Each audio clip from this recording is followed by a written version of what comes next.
Hey guys, what's up? It's Eric with Advanced Level Automotive. Welcome back to the channel. Welcome back to another quick video. So today I'm here checking out this 2009 Toyota Corolla. I'm actually outside of a grocery store called Sprouts. I've never been here before, but a customer of mine, a really good customer of mine, works here, and his vehicle left him stranded yesterday. So he said that when he got off of work, he tried to start it up, but the car wouldn't crank. He called me up, wanted me to check it out, so we're here today.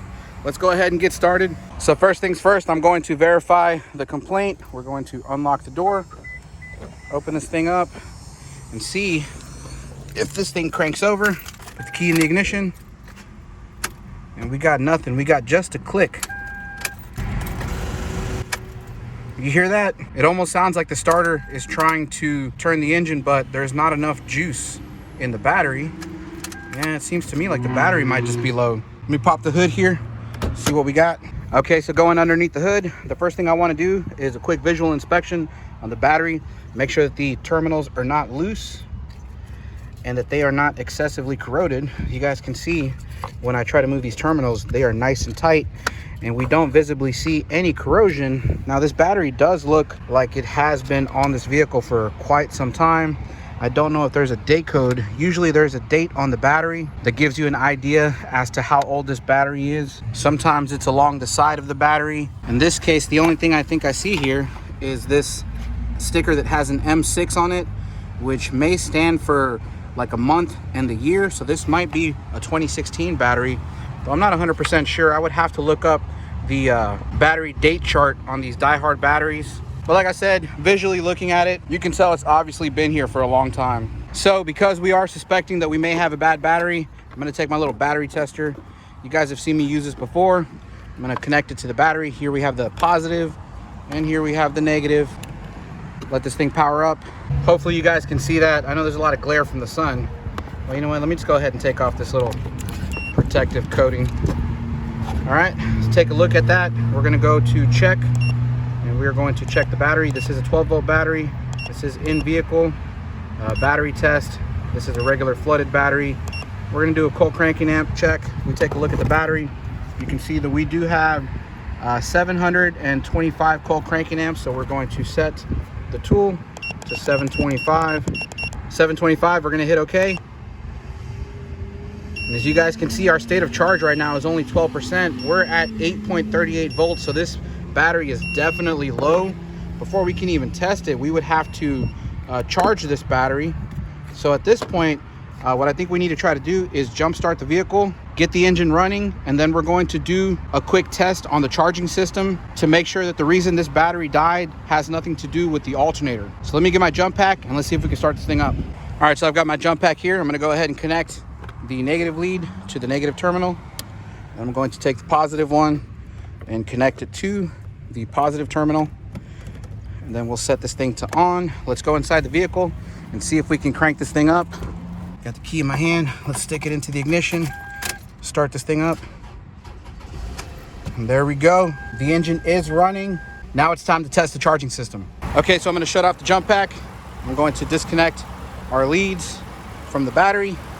Then we are going to connect our little battery slash charging system analyzer. I'm going to connect this to the positive lead here and connect this to the negative lead. Then we are going to check the charging system voltage. Take a look here. Let's go to check. This is a 12-volt system in vehicle. We're going to do a charging test. You can see it's doing a ripple measurement right now. Take a look at the voltage here. You can see we're somewhere around 14 volts. So right now we know that the system is charging. It's doing a ripple test, and it's going to give us some results here. Right now it wants us to raise the RPM, but I'm here by myself, so I'm just going to go ahead and hit OK and let it load test while it's idling. And there we have the results. You can see loaded, we're at 13.74 volts. Unloaded, we're at 13.85 volts.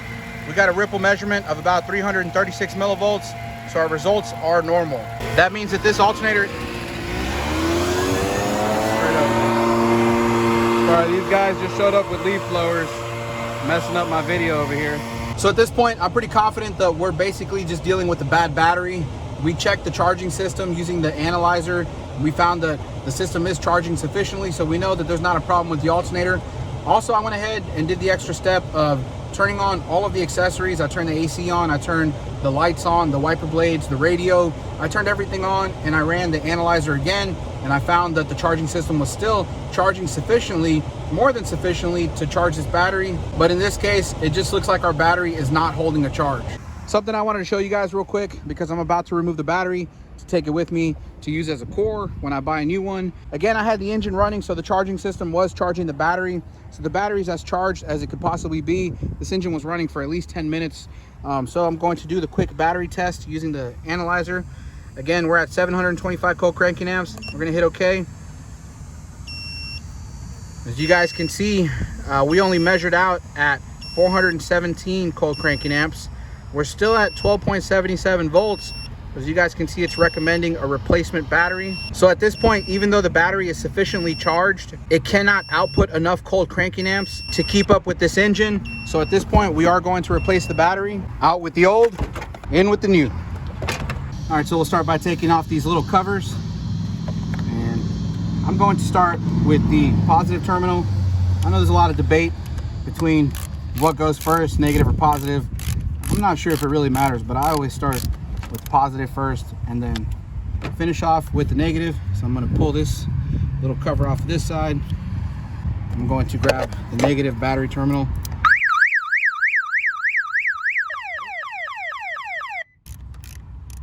Make sure you got it nice and snug.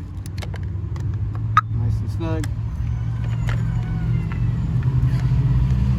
Reinstall this cover. Now it's time to reinstall our bracket. I'm going to lift up on this plastic, slide this right here, and make sure that this little J-bolt is going through the bracket. Also make sure that it didn't fall out at the bottom and that the hook is inside the hole. Then I'll take the little 10mm nut and hand tighten this down. And then we'll take the other bolt and bolt it down here at the frame. Then tighten this down. Make sure not to over tighten it, just get it nice and snug. You don't want to damage the battery case. And we'll just reinstall this plastic cover. We are good to go. Now time for the moment of truth. Let's go ahead and start this thing up.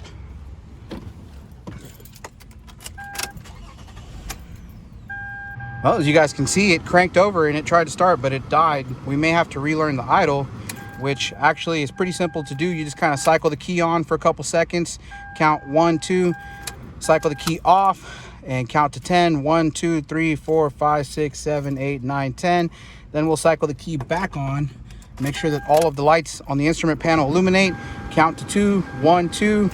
Turn the ignition off. Count to 10. We're going to do this probably 2 or 3 times, and this should help relearn the minimum position of the throttle body. So one more time. 1, 2. Then we're going to turn it off. Wait another 10 seconds, and then we're going to try to start it. Again, what's happening is whenever you turn the key on and power up the ignition, the throttle blade is going to be resetting itself and trying to figure out its base position. So now at this point, I believe we should be able to start the vehicle up and see if it stays running. And there we have it. Take a look at that tachometer right there. You can see that it is idling correctly. That's just one of the procedures that you have to remember whenever you replace a battery on most modern vehicles that have an electronic throttle body, because whenever you remove or disconnect the battery, you're going to clear the memory in the computer. So whenever you go to first start the vehicle up, it may start and stall. But like I said, all you have to do is this procedure where you cycle the key on for a couple seconds, cycle the key off for about 10 seconds, and do this about 3 times. Start the vehicle up and you should be good to go. Anyways, guys, I know this video might not have been as exciting as I was hoping it would be. You know, when I got there, I was really hoping that maybe we had a bad relay or a bad starter motor or something like that. Instead, we had just a bad battery. No big deal. You know, I hope you guys maybe at least took something away from this video, maybe some techniques or some knowledge, you know, especially when it comes to the issue with after replacing the battery, the engine starting and stalling. It seems to be very common with vehicles that have electronic throttle bodies, and I know maybe some of you guys may have run into this before. I hope you guys at least took that away from the video. Now moving on to the giveaway. What we're giving away is going to be this battery analyzer. You guys saw me use this in the video. It is the BM508 from Kingbolen. Now I do have a couple of these. This is a slightly used one, very slightly used, so it's got some minor scratches. but it's really on the protective film, so you can always just peel that off. It's essentially pretty much brand new, just slightly used. But anyway, I have 2 of these, so I'm giving one of them away. The details are going to be in the description. All you have to do really is make a comment down below, and the comment has to be hashtag giveaway. Once you comment that into the comment section, you will be automatically enrolled into our giveaway. Check the description for details because I will be going live. The date will be in the details.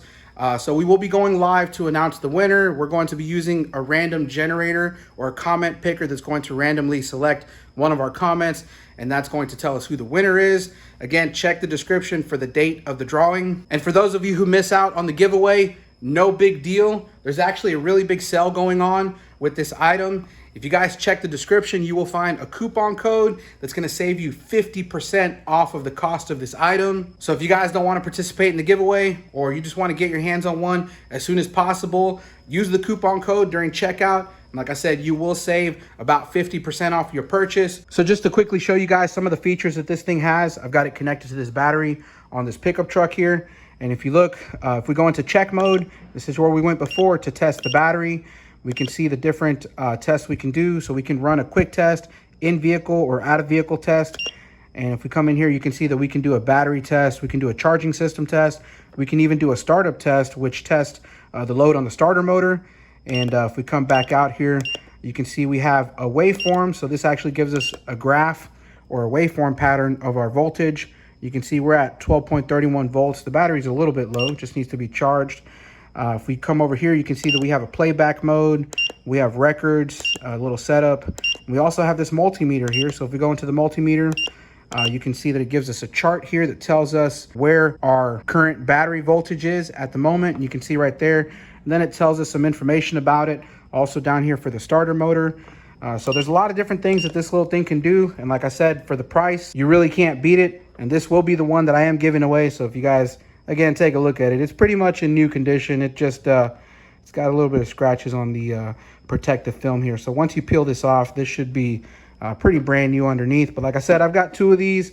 They both work great, but I'm going to be giving this one away to one of you guys. So please place your comment, hashtag giveaway, in the comment section to enter for your chance to win this. Anyways, guys, at this point, I'm gonna end off the video. Like I always say, I hope you find it useful. I hope you find it educational, informational, entertaining. If you did, make sure to give it a thumbs up. If you haven't done so already, make sure you subscribe to the channel, hit that notification bell, and I'll see you guys in the next one. Thanks.